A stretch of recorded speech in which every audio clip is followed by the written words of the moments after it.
Assalamualaikum warahmatullahi wabarakatuh. Sahabat yang dirahmati Allah, dakwah menjadi salah satu kunci penting dalam penyebaran Islam. Rasulullah Shallallahu Alaihi Wasallam memiliki sejumlah sahabat yang berperan penting dalam berdakwah untuk menyebarkan ajaran Islam. Para sahabat Rasulullah Shallallahu Alaihi Wasallam dengan giat dan sabar dalam menghadapi berbagai rintangan. Bahkan salah satu sahabat Rasulullah menjadikan rumahnya sebagai pusat berdakwah. Salah satu sahabat Rasulullah Shallallahu Alaihi Wasallam yang rumahnya dijadikan pusat berdakwah adalah Arqam bin Abi al-Arqam. Berikut kisahnya, dirangkum dari buku Sejarah Keteladanan Nabi Muhammad Shallallahu Alaihi Wasallam, memahami kemuliaan Rasulullah berdasarkan tafsir Mukjizat Al-Quran, oleh Yoli Hamdi. Arqam bin Abi al-Arqam adalah sahabat ketujuh yang masuk Islam, namun namanya tidak setenar sahabat yang lain. Nama lengkapnya adalah Abu Abdillah al-Arqam bin Abi al-Arqam.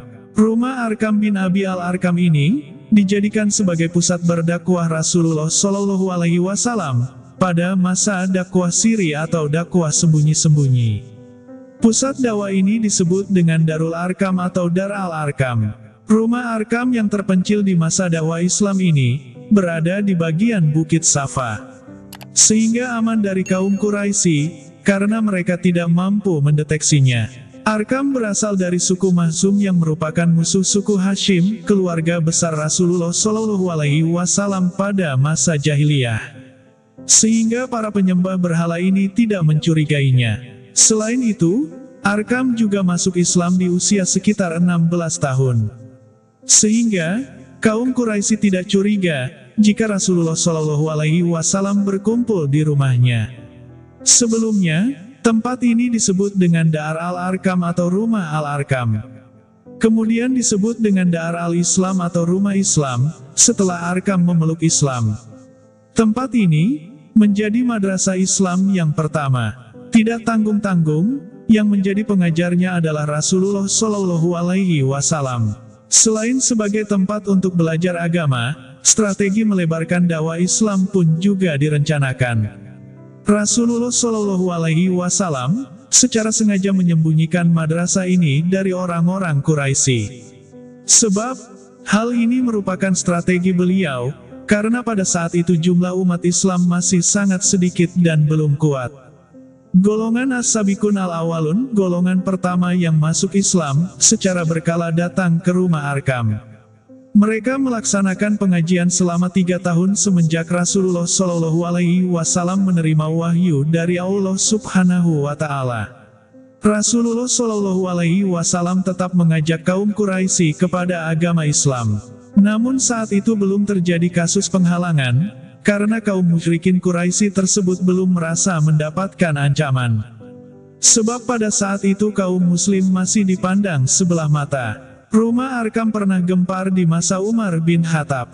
Kaum Quraisy kemudian datang menggedor pintu dengan pedang terhunus, yang disambut Rasulullah Shallallahu Alaihi Wasallam dengan menarik ikatan bajunya dengan tarikan keras.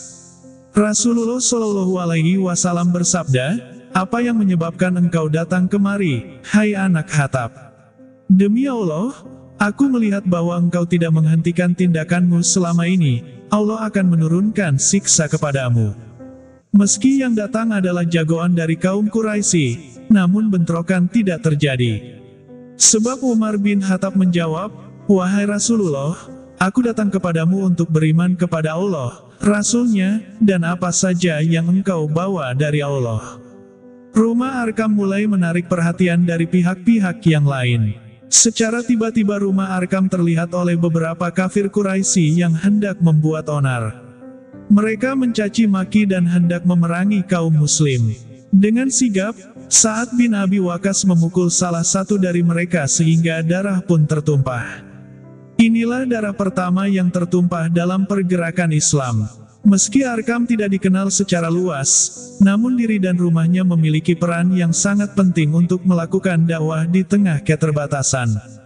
Renovasi pada Darul Arqam, merujuk pada buku ensiklopedia fikih haji dan umrah oleh Arifin. Pada tahun 171 Hijriah dibangun sebuah masjid oleh Haizuran, ibu Khalifah Bani Abbasiyah Harun al-Rashid. Kemudian pada tahun 1375 Hijriah, tempat itu dibongkar untuk perluasan Masjidil Haram.